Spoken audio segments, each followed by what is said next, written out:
الله وبركاته.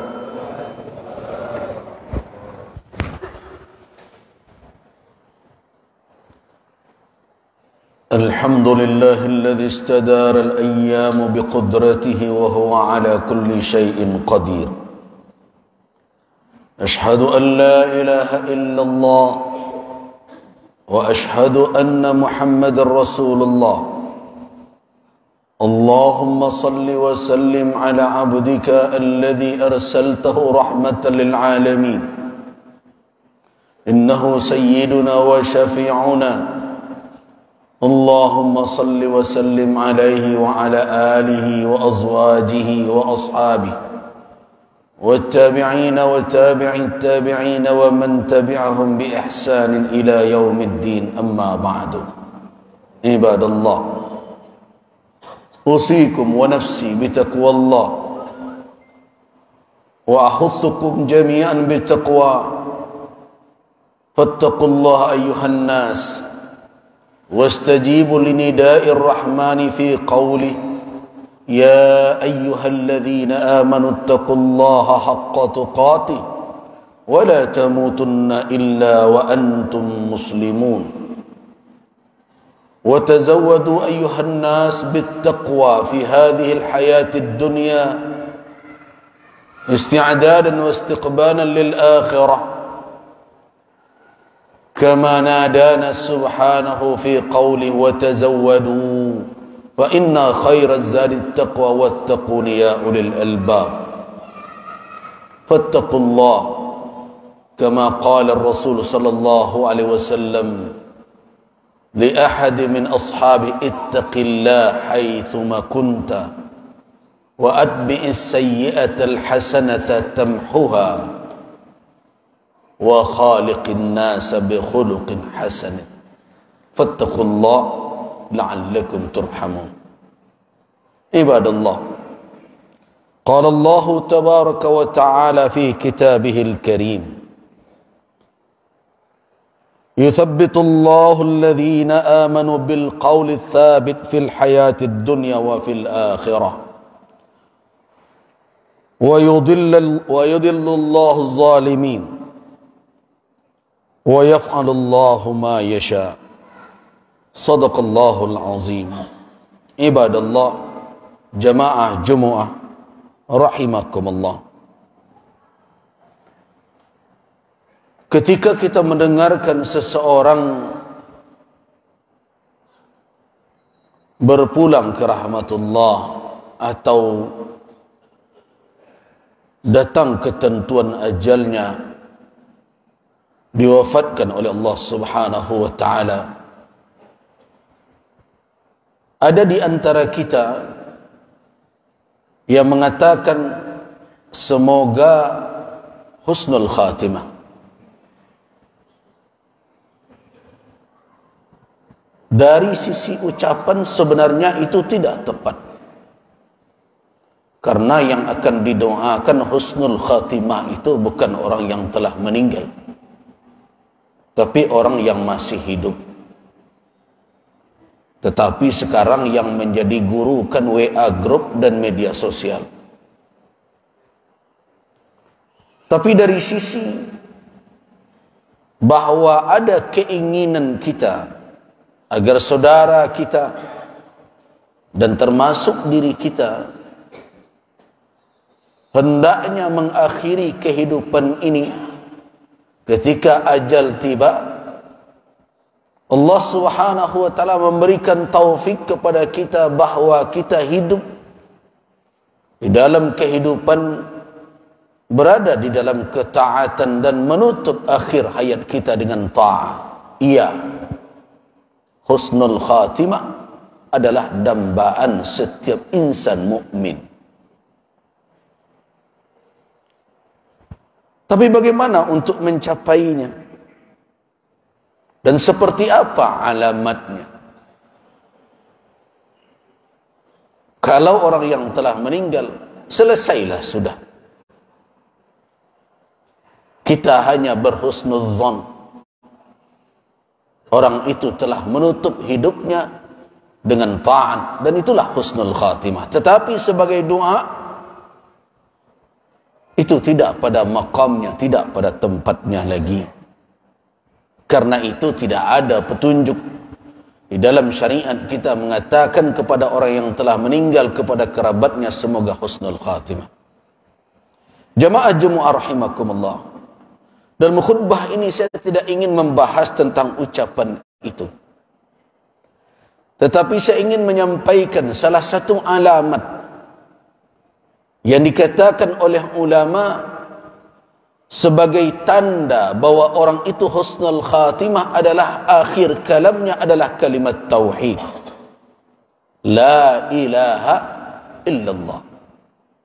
Benar, itu berdasarkan kepada hadis Nabi sallallahu alaihi wasallam dari Muadz ibn Jabal radhiyallahu anhu yang diriwayatkan oleh al-Imam Abu Daud rahimahullah. Man kana akhiru kalamihi la ilaha illallah dakhala al-jannah. Siapa yang akhir ucapannya di dunia ini adalah kalimat la ilaha illallah, dia tentu masuk surga.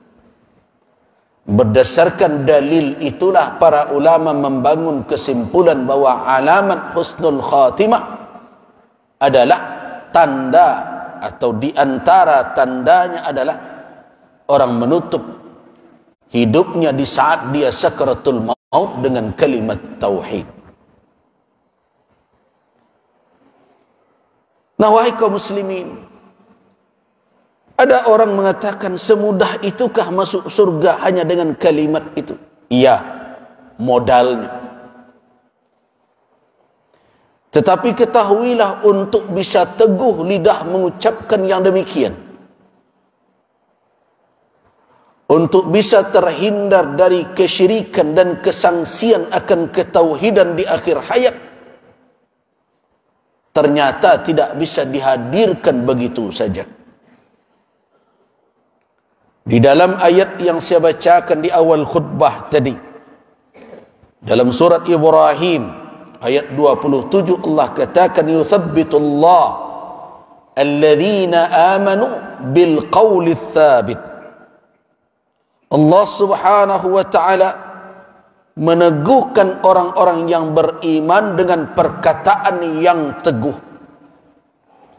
Al-qawl thabit adalah kalimat tauhid dalam penafsiran para ulama. Di mana? Fil hayatid dunya wa fil akhirah. Di dalam kehidupan dunia dan di dalam akhirat kelak. Ternyata kalimat itu tidak begitu saja dia teguh di akhir hayat dan di akhirat kelak. Kalau dia tidak teguh di dunia, Allah subhanahu wa ta'ala menyebutkan dua kehidupan di mana orang-orang yang beriman harus meneguhkan kalimat itu di dalam diri kita, di dalam diri mereka, yaitu fil hayatid dunya, dalam kehidupan dunia, wa fil akhirah, dan di akhirat. Nah, karena itu tidak mengherankan kalau Nabi sallallahu alaihi wasallam mengingatkan agar kita jangan biarkan kalimat itu usang, apalagi rusak di dalam diri kita. Jaddidu imanakum, kata Rasulullah sallallahu alaihi wasallam. Perbaharuilah iman kamu. Usang-usang pabarui, lapuk-lapuk kajangilah kalau dalam terjemahan orang Minang. Jangan biarkan dia menjadi lapuk, jangan biarkan dia menjadi usang. Para sahabat bertanya, fa kaifa nujaddidu imanana? Bagaimana caranya kami memperbaharui iman kami? Qala, kata Rasulullah, qul la ilaha illallah. Ucapkanlah la ilaha illallah. Wahai kaum muslimin, itu kalimat singkat tapi punya makna.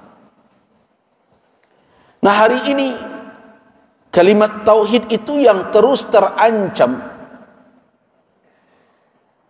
apalagi di penghujung tahun miladiah seperti ini.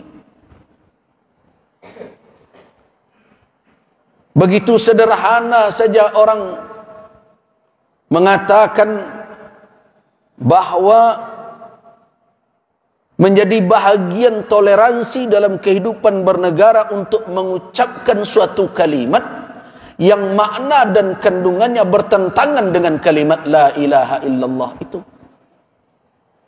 Apa itu? Ucapan selamat atas perayaan orang beragama lain yang keyakinannya bercanggah dan bertentangan dengan kalimat tauhid. Selamat Natal, selamat ini, selamat itu. Bahkan terlibat dengan perayaan-perayaan yang akibatnya adalah membesarkan dan mengagungkan hari-hari perayaan orang-orang yang berakidah berbeda, bertolak belakang dengan keyakinan kita tentang la ilaha illallah.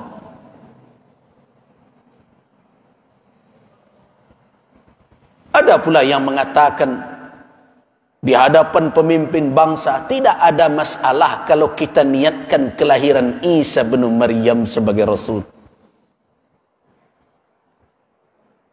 Itu kata Kudian, kata Bacari. Semenjak kapan pula sejarawan Muslim mengakui bahawa Isa bin Maryam lahir tanggal 25 Desember? Wahai kaum muslimin,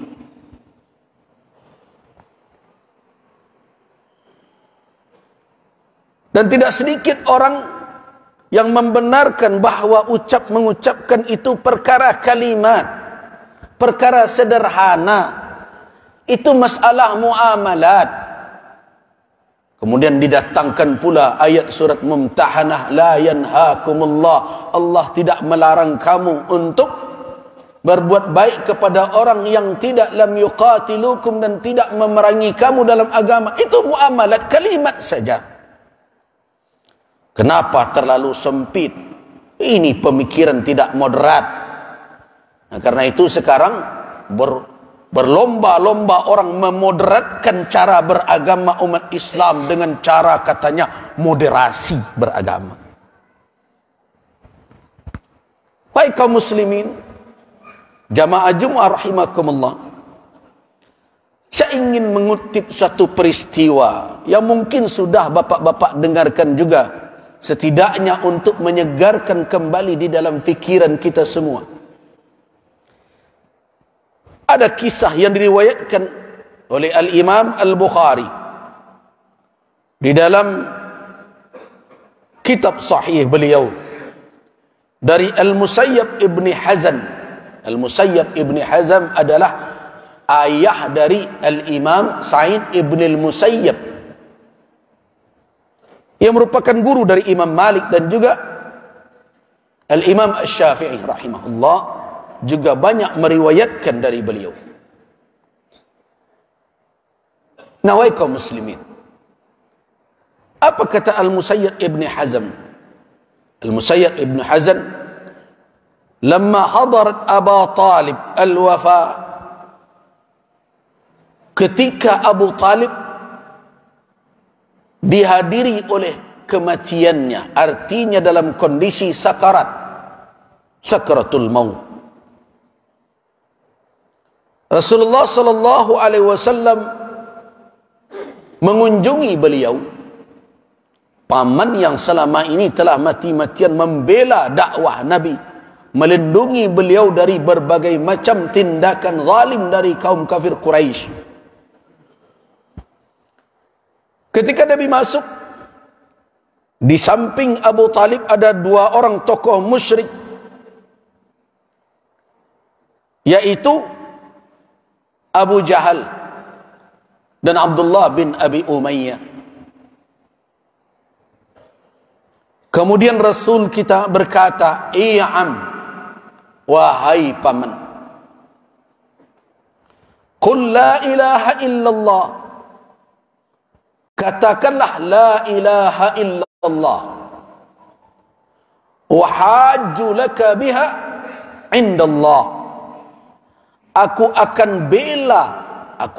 membela engkau dengan sepatah kalimat itu di sisi Allah Subhanahu wa ta'ala." Nabi hanya meminta sepatah kata itu. Qul, I'am, wahai paman, qul la ilaha illallah, ucapkanlah kalimat la ilaha illallah, kalimatan sepatah kata saja, uhajju laka biha indallah, aku bela engkau, aku akan berhujjah untuk engkau, menjadi pengacara kalau dalam bahasa dunia, menjadi pembela engkau kelak dengan sepatah kalimat itu, indallah, di sisi Allah. Tapi apa kata dua orang musyrik yang telah hadir duluan ini? Ya Aba Talib, atarghabu an millati Abdul Muttalib? Hai Abu Talib, apakah engkau benci, tidak suka dengan keyakinan agama yang telah dianut oleh bapakmu Abdul Muttalib? Wala yazalan, dua orang ini senantiasa yukallimanihi, Nabi berbisik sekali, dia berulang kali membisikkan itu. Akhirnya di akhir ayat Abu Talib berkata, ala millati Abdul Muttalib, saya berada di atas ajaran agama yang dianut oleh Abdul Muttalib, tidak masuk Islam. Melihat keadaan seperti itu, apa kata Rasulullah sallallahu alaihi wasallam? La astaghfiranna lak ma lam unha anhu, wahai paman, aku akan memintakan ampunan untuk engkau selama saya tidak dilarang untuk melakukannya. Itu tekad Nabi. Tapi dengan catatan selama beliau tidak dilarang untuk memintakan ampun. Ketika itu turun firman Allah Subhanahu wa taala dalam surat At-Taubah ayat 113, apa bunyinya? Ma kana lin-nabiyyi wal-ladzina amanu an yastaghfiru lil musyrikeen walau kanu uli qurba min ba'di ma tabayyana lahum annahum ashabul jahim. Tidak patut seorang nabi, begitu juga orang-orang beriman, memintakan ampunan untuk orang-orang musyrik meskipun ada ikatan kerabat sekalipun. Meskipun oleh kurba, ada hubungan kekerabatan. Min ba'di ma tabayyana lahum, setelah mereka terbukti tahu bahawa orang-orang musyrik itu di mana tempatnya, di neraka jahim. Mereka penduduk neraka jahim. Sedih Nabi dengan itu. Wafat tidak dalam keadaan muslim, tidak bisa dimintakan ampunan, padahal paman ini begitu sayang kepada beliau.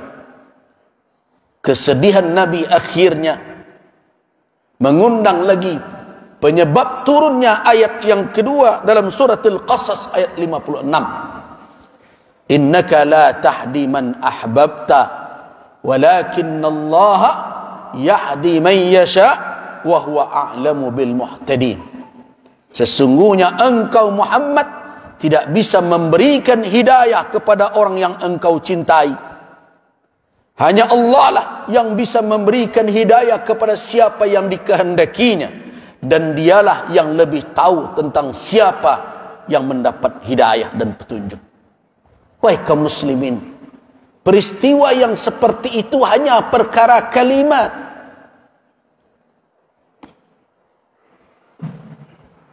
Bukan perkara yang besar, perayaan kalimat.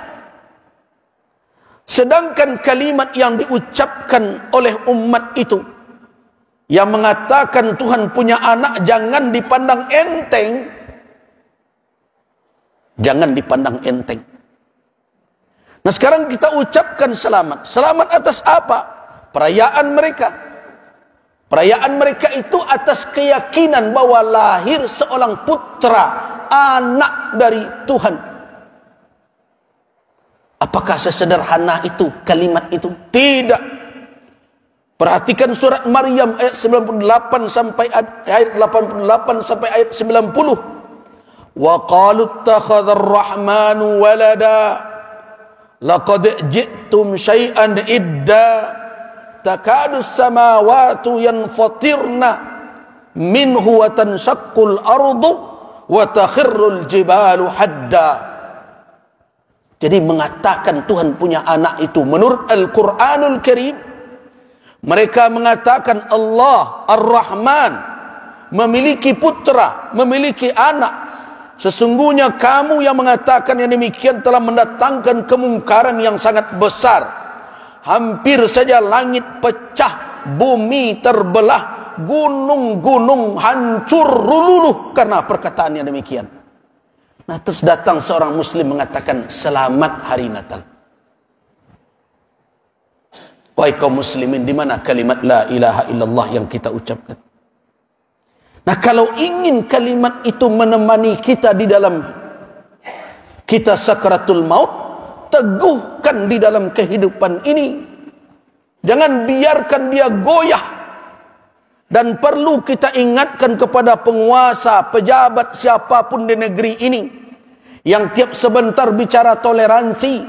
Cobalah merenung apa hal-hal yang patut anda semua masukkan ke dalam toleransi, dan mana perkara-perkara yang harus kalian tundukkan kepada lakum dinukum waliyadin. Ada perkara yang itu toleransi, mari kita bersihkan got bersama, jangan hitung muslim non muslim. Mari kita jaga komplek kita bersama, tidak perlu hitung siapa yang Islam KTP, siapa yang tidak. Mari kita berdagang dengan cara yang benar, tidak melanggar aturan, tidak ada batasan apakah harus dengan muslim saja. Islam telah punya garis tentang itu.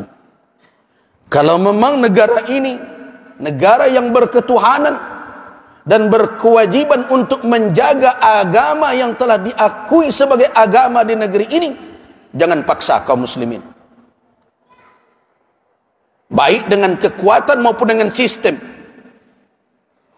Mengucapkan selamat hari raya orang berbeda agama tidak bisa dimasukkan ke ranah toleransi.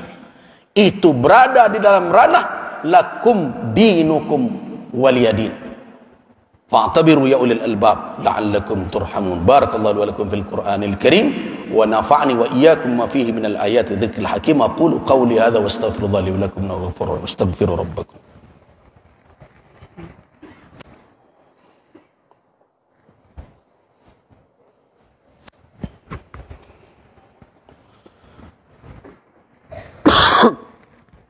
Alhamdulillah. Alhamdulillah alladhi hadana li hadha wa ma kunna linahtadiya laula an hadana Allah. Ashhadu an la ilaha illallah wa ashhadu anna Muhammadar Rasulullah. Allahumma salli wa sallim ala abdika wa rasulika wa habibika Muhammad ibn Abdullah wa ala alihi wa ashabihi wa man walah, amma ba'du. Ibadallah, qala Allah tabaraka wa ta'ala tanbihan lana al-mu'minin. A'udzu billahi minasy syaithanir rajim. Walladzina kafaru a'maluhum kasarabin biqi'atin yahsabuhu az-zam'anu ma'an hatta idza ja'ahu lam yajidhu syai'a wa wajada Allah indahu fawafahu hisabah wallahu sari'ul hisab. Shadaqallahul azim. Wahai kaum muslimin, perhatikan firman Allah dalam surat An-Nur ayat 39. Perumpamaan amalan orang kafir yang hanya bagaikan fata morgana. Orang yang haus mengira melihat air sehingga berlari berpacu ke arahnya, ternyata tidak menemukan apa-apa. Jangan jadi seperti itu. Ingat keteguhan kalimat tauhid harus kita tancapkan dan kita pupuk di dalam kehidupan dunia agar dia teguh ketika menghadap Allah Subhanahu wa taala, dan teguh ketika kita berada di awal tempat yang kita huni dalam perjalanan akhirat kita. Di mana? Di alam barzakh. Bapak-bapak jamaah Jumat rahimakumullah, ada satu kebiasaan Nabi sallallahu alaihi wasallam yang menjadi sunnah sampai hari ini. Diriwayatkan dari Utsman ibn Affan radhiyallahu anhu oleh al-Imam Abu Dawud dan al-Imam Al-Bazzar rahimahumullah. Kana Nabi sallallahu alaihi wasallam idza faragha min dafnil mayyit waqafa alaihi faqala istaghfiru li akhikum wasalu lahu at-tathbita fa innahu al-an yus'al, kata Nabi. Rasulullah kalau selesai menguburkan mayit, menguburkan jenazah, beliau berdiri di atas kubur itu, di sekitarnya. Kemudian beliau berkata kepada pelayat yang mengantarkan, yang menguburkan, istaghfiru li akhikum, mintakanlah ampunan untuk saudara kamu sekalian yang telah dikuburkan ini. Wasalu lahu tasbih, dan mintakan agar dia teguh. Teguh apa?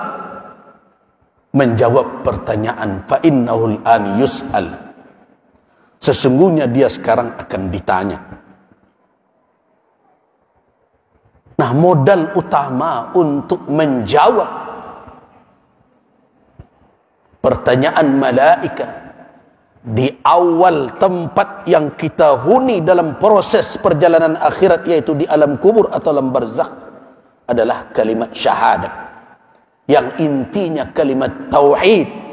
Karena yang ditanya oleh malaikat yang kita kenal dengan Munkar dan Nakir itu adalah Tuhan, siapa Rabbmu dan siapa ini orang yang diutus oleh Allah, kenalkah kamu, yaitu Rasulmu. Nah, karena itu jangan bermain-main dengan kalimat itu. Bentengi dari segala hal yang merusak. Karena konsekuensinya tidak hanya sebatas di dunia, berdampak nanti ketika sakaratul maut, dan berdampak ketika kita telah melalui proses perjalanan di alam barzakh. Wahai kaum muslimin, itu suatu yang mengerikan. Karena itu Utsman ibn Affan apabila melihat kuburan menangis. Waqila, dan ada yang berkata kepadanya, disebutkan di dekat engkau tentang neraka, tentang akhirat yang lain, engkau tidak menangis, tapi ketika di depan kuburan apa yang kau tangiskan? Dia teringat dengan sabda Rasulullah, ma ra'aitu manzaran afza' minal qabr. Tidak ada saya melihat suatu pemandangan yang begitu mengerikan, mencemaskan dibandingkan dengan kuburan. Kenapa? Karena itu awal manzilah min manazilil akhirah. Itu adalah awal tempat yang akan ditempuh dalam proses perjalanan orang di akhirat kelak. Apabila dia lolos di sana, fakana ba'dahu akhaf, yang sesudah itu akan ringan. Tapi kalau tidak lolos di alam barzakh, maka yang setelah itu akan lebih dahsyat kesulitan yang dia lalui. Nah, modal untuk berada di situ adalah kalimat tauhid. Nah, karena itu wahai kaum muslimin, dalam khutbah ini saya ingatkan, ingatlah pesan Nabi Ya'qub kepada putra-putranya, ma ta'buduna min ba'di, apa yang akan kalian sembah setelah aku? Qalu na'budu ilahaka wa ilaha abaika Ibrahim wa Ismail wa Ishaq ilahan wahidan wa nahnu lahu muslimun. Nah, banggalah dengan keislaman kita, teguhlah dengan kalimat tauhid kita, bentengi diri kita dan anak cucu kita dari pengrusakan akidah, dari mencampur baurkan, mencampur adukkan keyakinan antara iman dengan kekufuran. Na'udzubillahi min dzalik. Innallaha wa malaikatahu yusholluna 'alan nabi Ya ayyuhalladzina amanu sallu alaihi wa sallimu taslima. Allahumma salli ala Muhammad wa ala ali Muhammad kama sallaita ala Ibrahim wa ala ali Ibrahim innaka Hamidum Majid. Allahumma barik ala Muhammad wa ala ali Muhammad kama barakta ala Ibrahim wa ala ali Ibrahim innaka Hamidum Majid. Allahumma fil lil muslimin wal muslimat wal